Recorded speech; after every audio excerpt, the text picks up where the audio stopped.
Hello and welcome to this Pastoral Letter for this week for the Glossop and Tameside Circuit. Before I go into the letter, I think it's right that I should introduce myself. My name's the Revd Rob Balfour. So thank you for those of you for your welcome, and I look this week at beginnings.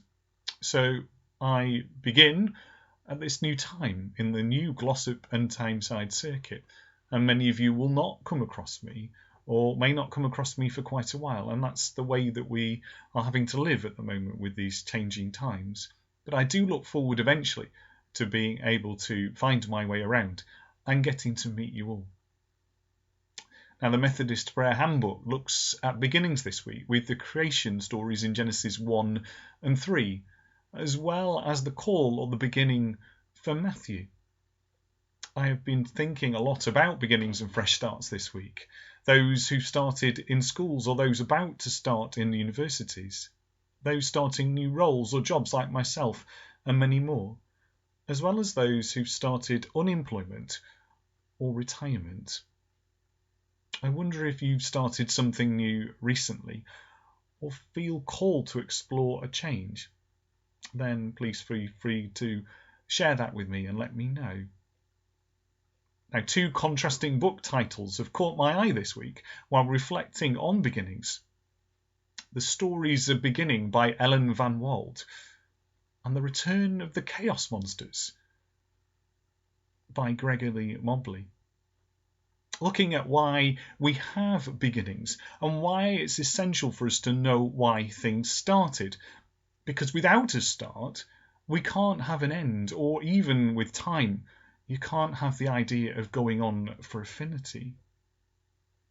I found myself also reading the bit at the very beginning of Van Wolde's book, where most of us quite often skip over, the preface.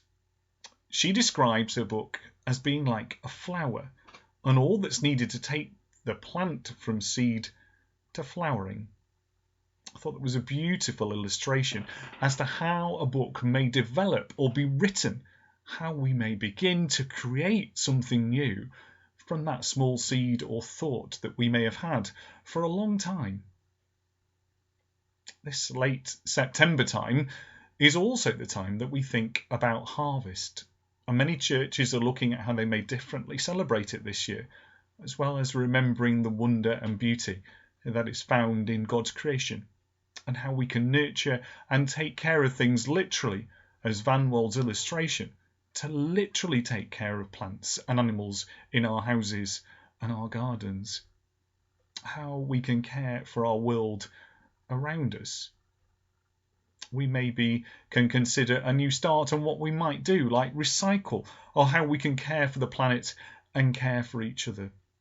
Changes don't have to be big. A small start can have eventually a big impact. So with that thought of what we might do, I think we should also mention that this week we start to look at the Glossop and Tameside, our calling groups, places where we can start afresh with dreams, plans and ideas big and small, to how we can encourage, support and challenge each other in our churches and throughout the circuit in areas of service, learning and caring, children and young people and worship. If you feel that God is calling you to share your gifts and skills and you want to join us on Zoom on Tuesday the 29th of September at 7:30, then ask your minister if you want further details. So let us begin. Let us start with God's blessing and grace. Now, the other book title was called The Return of the Chaos Monsters. What a strange title, but maybe at the moment it feels a bit like they are definitely around us. Out of chaos, though, came the beauty and order that is creation. In this uncertainty that surrounds our lives, we have the certainty of God. We know that out of chaos, God creates.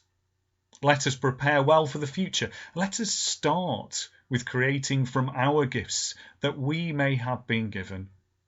Let us begin not quite in the way that we expected to follow God's call, like Matthew did, to Jesus not being expected to do things in a particular way was part of what Jesus did with the calling of a tax collector, Matthew, and eating with sinners. Things may not be as we expected, but God calls us to start, to begin with, and to follow him. So may God bless you and walk with you in this week ahead.